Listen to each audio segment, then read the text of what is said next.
Hello friends, இன்றைய சமையல் இன்றைக்கி நாங்கள் மீன் வாங்கியிருக்கேன். மீன் கட் பண்ணுற வீடியோ தான் உங்களுக்கு போட்டுட்ருக்கேன். இது வந்து கண்ணங்கொழுசாலை வந்து குழம்புக்கு ஃப்ரெஷ்ஷாக இருந்ததுனால இதை குழம்பு வைக்கிறதுக்காக வாங்கி குழம்பு வைக்க போகிறேன். இது போக சாலை வந்து பொரிக்கிறதுக்கு வாங்கியிருக்கேன். கண்ணங்கொழுசாலை கட் பண்ணி வச்சாச்சு. கட் பண்ணி இன்றைக்கி அந்த தலையை கூட எடுத்துக்கலாம். மீன் ஃப்ரெஷ்ஷாக இருந்தால் கண்டிப்பாக நம்ம தலையை எடுக்கலாம். அது குழம்புக்கு நல்லாயிருக்கும். குழம்புக்கு டேஸ்ட்டு தான் கொடுக்கும். ஆனால் மீன் கொஞ்சம் சுமாரான கண்டிஷனில் இருந்தனா கண்டிப்பாக தலை எடுக்காதீங்க. மீனோட குழம்போட டேஸ்ட்டே கெடுத்துரும். அப்புறம் இது சாலை மீன் பொரிக்கிறதுக்காக வேண்டி மீன் குழம்பு வச்சா மீன் பொரித்து வச்சு சாப்பிட்டா தான் சாப்பிட்ட மாதிரி. அதனால தான் மீன் பொரிக்கிறதுக்கும் வாங்கிடுறது. மீன் கழுவி மீன் பொரிக்கிறதுக்கு வத்தல் பொடி மல்லிப்பொடி போட்டு விரைய வச்சா, வத்தல் பொடி உப்பு பொடி போட்டு விரைய வச்சா போதும். குழம்பு தேங்காய் அரைச்ச குழம்பு, மேக்ஸிமம் தேங்காய் அரைச்ச குழம்பு தான் பிடிக்கும் எங்களுக்கு. அதனால் அதுதான் வைக்கிறேன்.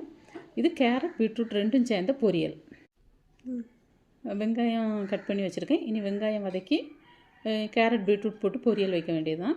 பொரியல் ரெடி ஆகிட்டு லாஸ்ட்டில் தேங்காய் போட்டு இறக்கியாச்சு. அப்புறம் மீன் குழம்பும் கொதித்து இறக்குற கண்டிஷன் வந்தாச்சு.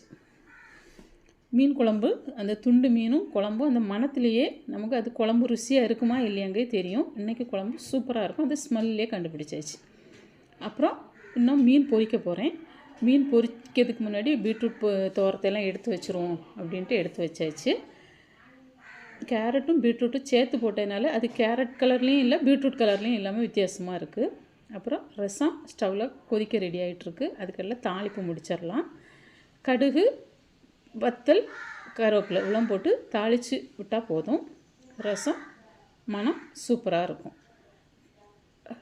என்ன தான் ரசம் வச்சாலும் அதோட டேஸ்ட்டு அதை தாளித்து ஊற்றுறதுல தான் இருக்குது. இப்போ மீன் பொரிக்க போகிறோம். அப்புறம் சாலை மீன் பொரிக்கிறதுக்கு தேங்காய் எண்ணெயில் பொரித்தா நல்லாயிருக்குங்கிறதுனால தேங்காய் எண்ணெய் ஊற்றி மீன் பொரிக்க ஆரம்பித்தாச்சு. மீனும் ரெடி ஆகிட்டு அதையும் எடுத்து வச்சு ஒரு பாத்திரத்தில் எடுத்து வச்சுட்டு அப்புறம் சாப்பாட்டுக்கு ரெடி பண்ணிட வேண்டியதுதான். எங்கள் பொண்ணுக்கு பசி வந்துட்டு அதனால் சாப்பாடு, பீட்ரூட் கேரட் பொரியல், பொரிச்ச மீன் குழம்புக்கு கிண்ணம் எடுக்க போயிருக்கேன். கிண்ணம் எடுக்க போகிறேன். அப்புறம் இது பொரிச்ச மீன் வச்சாச்சு. மீன் குழம்புக்கு கிண்ணம் எடுத்தாச்சு. குழம்பு அது நான் கோரி விடும்போதே அதோட இது உங்களுக்கு தெரியும் பாருங்கள், நல்லா இருக்குமா இல்லையான்னு. குழம்பு நல்லா இருக்கான்னு நீங்கள் கமெண்ட் பண்ணுங்கள். இதில் ஏதாவது ரெசிபி வேணாலும் நீங்கள் சொல்லுங்கள், நான் உங்களுக்கு போடுறேன்.